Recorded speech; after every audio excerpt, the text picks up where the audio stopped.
الحمد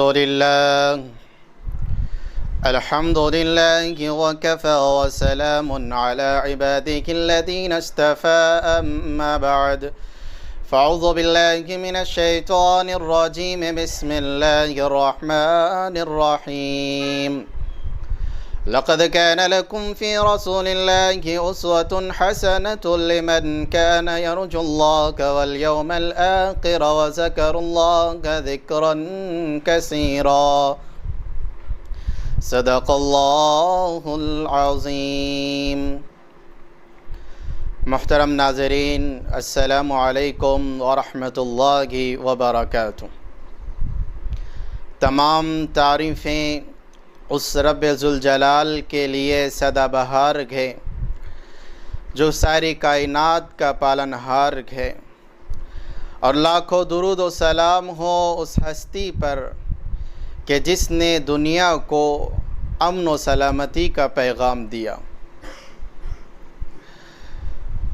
یقیناً فرمان ٹی وی پر فرمان رسول صلی اللہ علیہ وسلم کا سلسلہ شروع ہے، جس کی آج تیسری کڑی ہے، جس کا موضوع ہے حسن معاشرت۔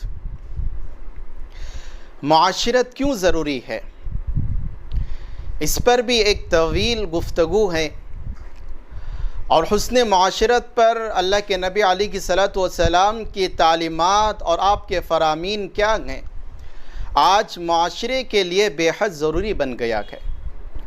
آخر حسن معاشرت بھی دین ہی کا ایک شعبہ ہے۔ آج کتنے ایسے لوگ ہیں جو صرف اور صرف نماز، روزہ اور زکوٰۃ ہی کو دین کا حصہ سمجھتے ہیں، اور معاشرت کو دین کے حصے سے خارج کرتے ہیں۔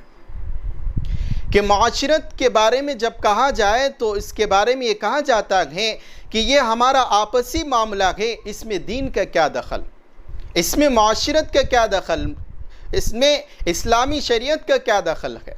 آج ہم کہنے پر ہمارا جواب یہ ہوتا ہے۔ آئیے آپ علیہ الصلوۃ والسلام کی سیرت سے ہم معلوم کرتے ہیں کہ آپ نے حسن معاشرت پر کتنی تلقین فرمائی ہے۔ یقیناً رسول اللہ صلی اللہ علیہ وسلم کی ذات مبارکہ تمام انسانوں کے لیے، ساری کائنات میں بسنے والی مخلوق کے لیے مشعل راہ ہے، کہ آپ علیہ الصلوۃ والسلام کے قول اور فعل کے ساتھ انسان کے جتنے قول اور فعل ملتے چلے جائیں گے، وہ انسان اتنا ہی کامیابی اور کامرانی حاصل کرے گا۔ یقیناً آپ علیہ الصلوۃ والسلام نے معاشرت پر زور دیتے ہوئے فرمایا، اما عائشہ، حضرت عائشہ صدیقہ رضی اللہ تعالیٰ عنہ فرماتی ہیں کہ آپ علیہ الصلوۃ والسلام نے ارشاد فرمایا کہ وہ مومن کامل نہیں ہیں۔ آپ نے یہ جملہ 3 دفعہ فرمایا کہ وہ مومن کامل ایمان والا نہیں ہے۔ عرض کیا گیا، یا رسول اللہ کون شخص؟ آپ نے فرمایا کہ وہ انسان کے جس کے ایذا رسانی سے اس کا پڑوسی محفوظ نہ ہو۔ اسی طرح سے اللہ کے نبی علیہ الصلوۃ والسلام نے حسن معاشرت پر تلقین دی، تو ایک واقعہ کہ جس سے ہمیں معلوم ہوتا ہے کہ انسانوں پر رحم کرنا یہ تو دین کا ایک اخلاقی فریضہ ہے، لیکن وہ دین کہ جنہوں نے جانوروں پر بھی تشدد اور جانوروں پر بھی ظلم کرنے کو منع فرمایا ہے۔ ایک عورت کا تذکرہ بارہا آتا ہے کہ ایک بنی اسرائیل کی ایک عورت تھی کہ جس نے ایک بلی کو باندھ کر رکھا تھا، نہ وہ اس کو کھانا دیتی تھی نہ اس کو پلاتی تھی، بلکہ اس کو ایک کونے میں باندھ رکھا تھا، یہاں تک کہ وہ بلی مر گئی۔ آپ علیہ الصلوۃ والسلام فرماتے ہیں کہ میں نے اس کو دوزخ میں عذاب میں مبتلا دیکھا۔ تو دیکھیے، اس سے معلوم ہوتا ہے کہ جس مذہب نے ایک جانور پر ظلم و زیادتی کرنے کی وجہ سے، اس پر وائلنس کرنے کی وجہ سے وہ عذاب میں، دوزخ میں مبتلا ہو جاتی ہیں، تو اگر ہم انسانوں پر ظلم و زیادتی کریں گے، انسانوں پر تشدد کریں گے، تو یاد رکھیے یہ کتنی بڑا سزا ہوگی۔ کہ اسلام امن کا پیغام دیتا ہے، اسلام نے جانوروں پر ظلم و زیادتی کو منع کیا تو چہ جائے کہ وہ انسانوں پر ظلم و زیادتی کو کیسے برداشت کر سکتی ہے۔ اسی طرح سے فرمایا کہ ایک حدیث میں اللہ کے رسول صلی اللہ علیہ وسلم نے ارشاد فرمایا، دو عورتوں کے بارے میں تذکرہ آیا۔ ایک عورت کے بارے میں تذکرہ آیا کہ اللہ کے نبی علیہ السلام کی خدمت میں عرض کیا گیا کہ ایک عورت ہے جو خوب نمازیں پڑھتی ہے، خوب روزے رکھا کرتی ہے، خود عبادت میں مشغول ہوتی ہے، لیکن وہ اپنے پڑوسوں کو تکلیف دیتی ہے۔ آپ علیہ السلام نے فرمایا ہی فی النار، وہ تو جہنم میں چلے جائے گی۔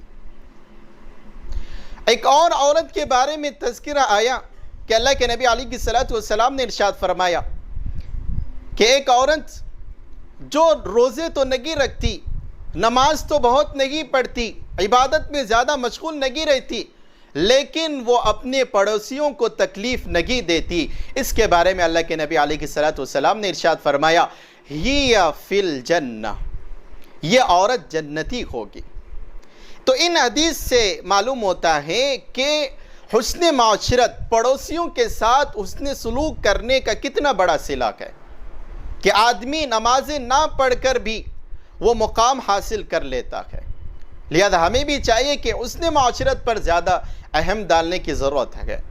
جنہوں نے آج ہم معاشرے میں دیکھیں کہ کتنے بڑے بڑے لوگ نوافل میں گزارتے ہیں، اپنے وقت کو نمازوں میں گزارتے ہیں، حج و عمرہ کرنے میں مصروف ہیں، لیکن ان کا پڑوسی ان سے تکلیف میں ہے۔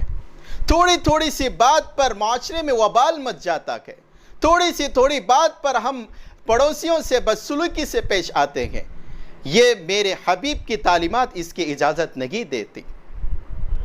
اسی طرح سے معاشرت کی درستگی بھی یہ دین کا اخلاقی اور اہم فریضہ ہے کہ معاشرت کو دین سے خارج سمجھنا یہ بے اصل اور بے بنیاد بات ہے۔ لہذا ہمیں چاہیے کہ اس نے معاشرت پر غور کریں کہ ہمارا کوئی اگر پڑوسی ہم سے تکلیف میں ہے تو یاد رکھیے ہمارا اللہ کے نزدیک اتنے روزے رکھنا، اتنی نمازیں پڑھنا یہ بیکار میں چلے جائے گی، یہ فضول ہو جائے گی اگر ہم پڑوسیوں کے ساتھ حسن سلوک نہیں کرتے ہیں۔ لہذا ہمیں بھی چاہیے کہ اپنے معاشرے کو جہاں پر آپ علیہ السلام کی تعلیمات تمام عالم کے لیے رحمت للعالمین بن کر آئی ہے کہ جس معاشرے میں نبی کی تعلیم نہ ہوگی وہاں سے رحمت والی تعلیم نکل جائے گی اور وہ معاشرہ زحمت بن جائے گا۔ جہاں پر بھی نبی کی تعلیمات کو نکال دیا جائے وہاں پر زحمت بن جاتی ہے۔ اسی طرح سے اگر ہم معاشرت میں بھی یہ دخل نہیں دیں گے، معاشرت آپ علیہ السلام کی تعلیمات کو ہم اس پر عمل پیرا نہیں ہوگے تو یاد رکھیے یہی ہمارا معاشرہ زحمت ہمارے لئے بن جائے گا۔ اس لیے چاہیے کہ آپ علیہ السلام وَمَا أَرْسَلْنَاكَ إِلَّا رَحْمَةً لِلْعَالَمِينَ بن کر آئے ہیں، ان کی تعلیمات کو اپنے معاشرے میں عام کریں۔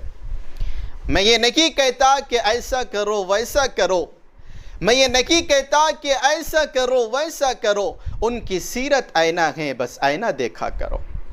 اللہ تبارک و تعالیٰ سے دعا ہے کہ اللہ تبارک و تعالیٰ ہم سب کو حسن معاشرت پر اور معاشرت کی تعلیمات پر عمل کرنے کی توفیق نصیب فرمائے۔